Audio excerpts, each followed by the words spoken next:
Last video में हमने समझा था स्ट्रैटेजिक एनालिसिस के एक्सटर्नल एनवायरनमेंट को, और इस वीडियो में हम समझेंगे internal environment.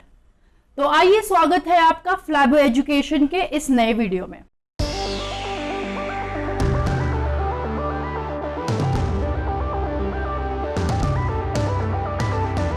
Internal environment of strategic analysis. Internal environment क्या होते हैं?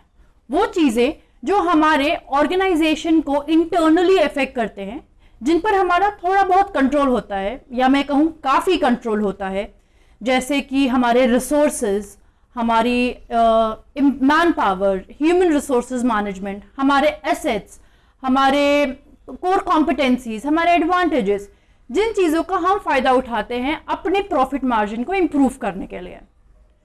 ये इंटरनल एनवायरनमेंट्स डिवाइडेड हैं 3 पार्ट्स में: resource based view, value chain analysis and स्वॉट एनालिसिस। शुरुआत करते हैं रिसोर्स बेस्ड व्यू से। रिसोर्स बेस्ड व्यू क्या होता है? रिसोर्स जो हम अपने ऑर्गेनाइजेशन में, हमारे जो भी पार्टिसिपेंट्स हैं, हमारी जो कॉम्पिटेंसीज हैं, उनको हम कितनी बेहतरीन तरीके से यूज कर सकते हैं, एक्सप्लॉइट कर सकते हैं, अपने लिए बेनिफिट निकाल सकते हैं, उस चीज को हम कहेंगे रिसोर्स बेस्ड व्यू। किस तरीके के रिसोर्सेज होते हैं हमारे पास? Tangible, intangible.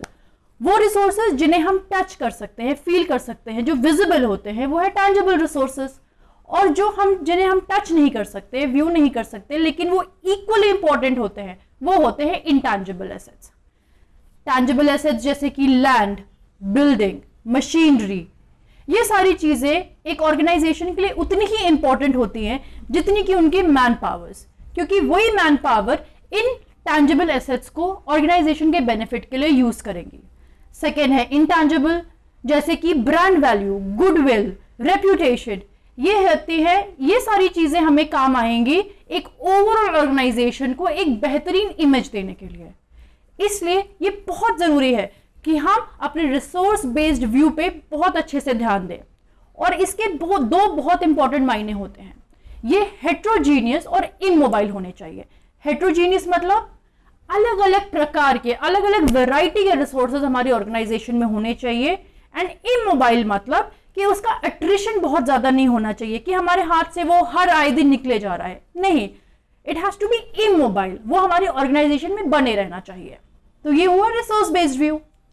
सेकेंड आता है हमारा वैल्यू चेन एनालिसिस।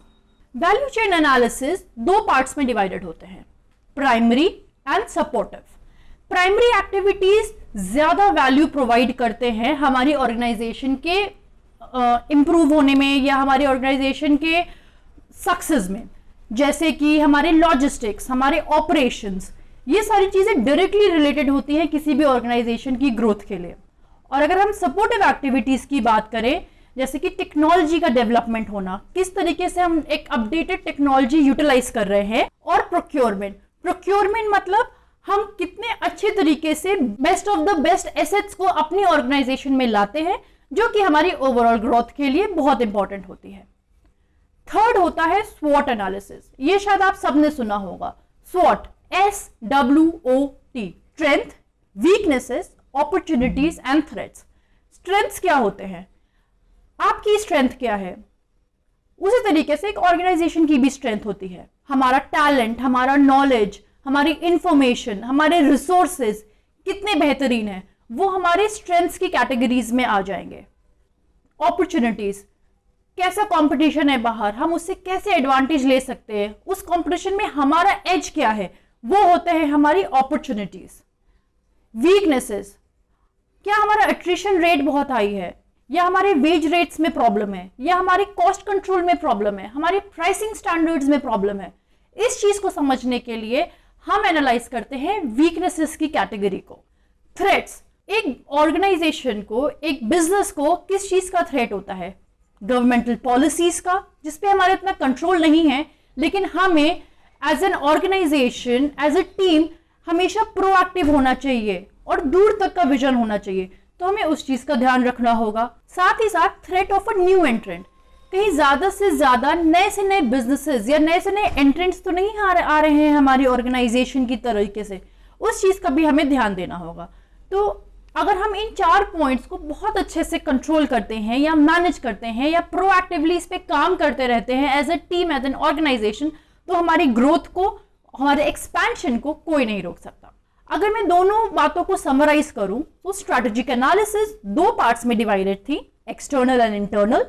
एक्सटर्नल पे हमने बात किया था पेस्ट एनालिसिस के बारे में एंड पोर्टर्स 5 फोर्स मॉडल के बारे में, और इंटरनल पे हमने बात किया रिसोर्स बेस्ड व्यू के बारे में, वैल्यू चेन एनालिसिस के बारे में और SWOT एनालिसिस के बारे में। इन दोनों ही कैटेगरीज या किसी भी पार्ट में आपको कोई भी कंफ्यूजन या आपको कोई भी इंफॉर्मेशन और चाहिए, आप कमेंट सेक्शन में आराम से हमें बता सकते हैं और मैं उसके बारे में आपको जरूर रिप्लाई करूंगी।